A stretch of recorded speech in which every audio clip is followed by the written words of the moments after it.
महाराज जी, अनेक पक्ष के लोग बीजेपी में शामिल हो रहे हैं, लेकिन कुछ लोग कह रहे हैं कि इनको ईडी का डर है, इसलिए ये लोग भाग रहे हैं। श्री सीताराम।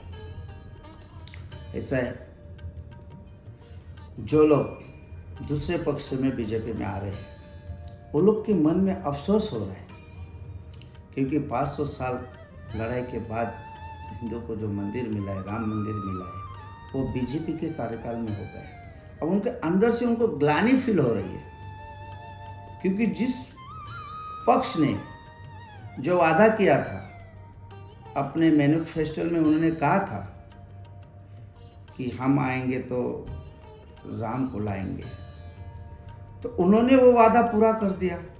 लेकिन जो दूसरे पक्षों में जो लोग आ रहे हैं वो भी तो हिंदू है, उनको कहीं ना कहीं मन में लग रहा है कि जो बीजेपी ने मोदी साहब के नेतृत्व में जो कार्य हुआ है वो सराहनीय है।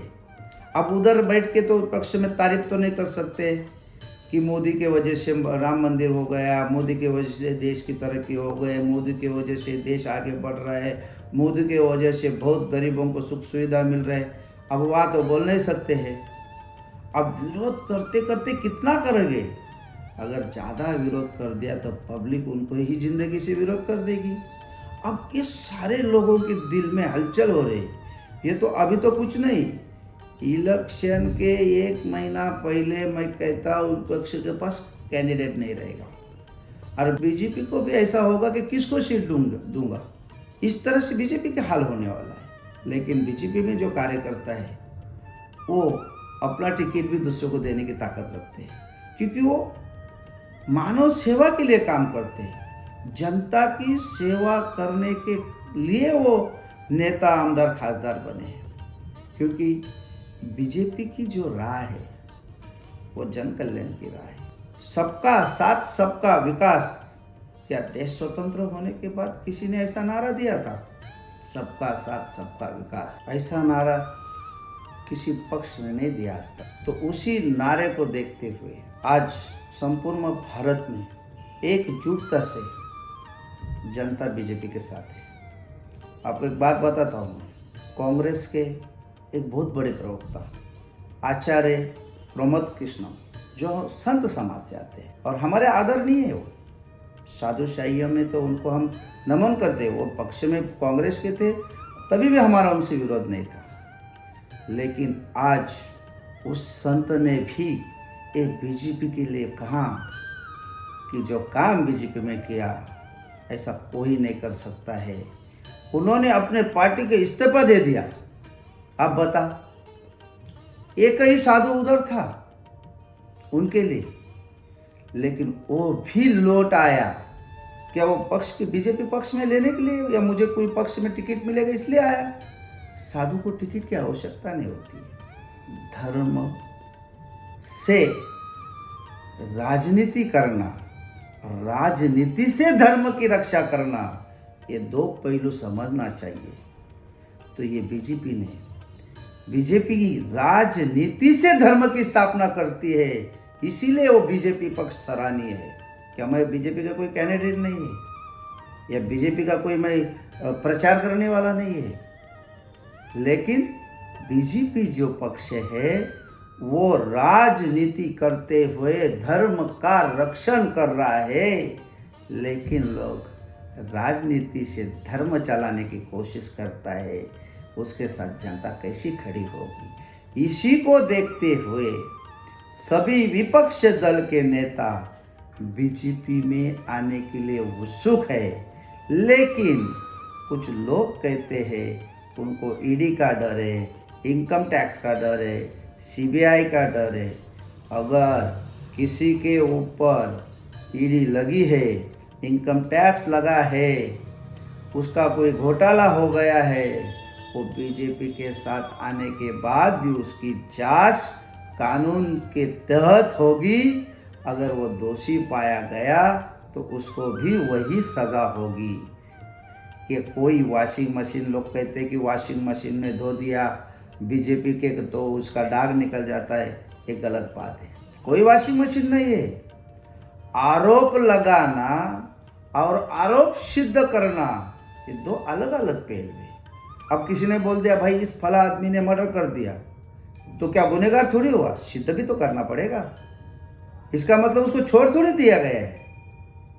पक्ष चेंज करने के बाद भी जिसके ऊपर भी गंभीर आरोप लगे हैं, 2024 में अगर वो जीत के भी आए तो भी उसके ऊपर जांच होगी। ये मैं कहता हूँ क्योंकि मैं अच्छी तरह से बीजेपी को समझता हूँ, क्योंकि ये देश की संपदा है, ये देश का धन है, ये गरीबों का धन है।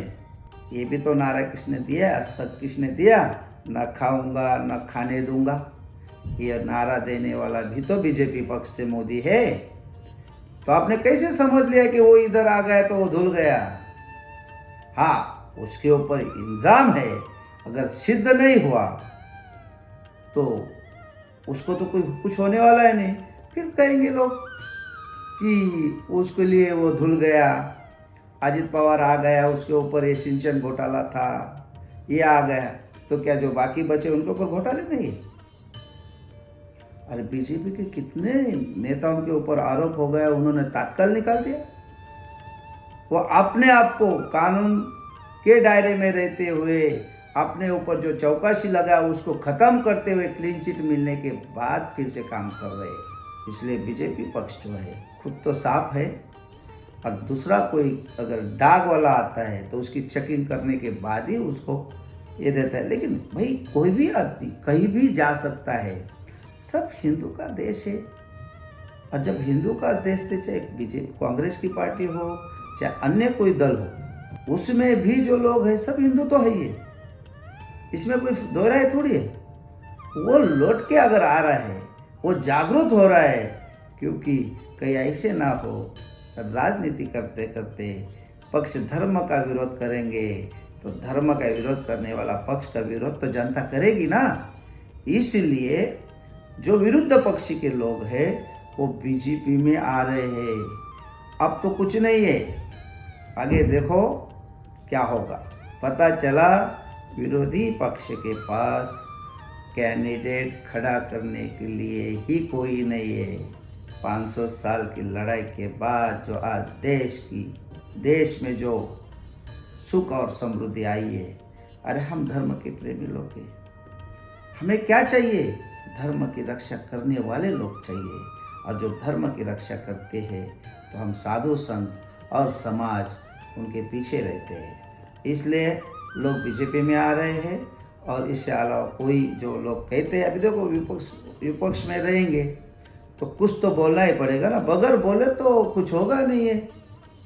लेकिन जनता जाग चुकी है, और जनता जागने की वजह से अब कितना भी कुछ बोलो कोई सुनने वाला नहीं। मैं तो कहता इस बार 2024 के इलेक्शन में बीजेपी को प्रचार करने की जरूरत भी नहीं पड़ेगी, कोई बैनर की भी जरूरत पड़ेगी नहीं, कहीं होल्डिंग की भी जरूरत पड़ेगी नहीं, कहीं सभा लेने की भी जरूरत पड़ेगी नहीं, क्योंकि समस्त सनातन धर्म के अनुयायी जाग चुके हैं।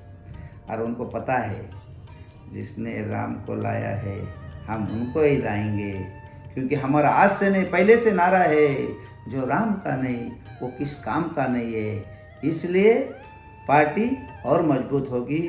श्री सीताराम, श्री सीताराम।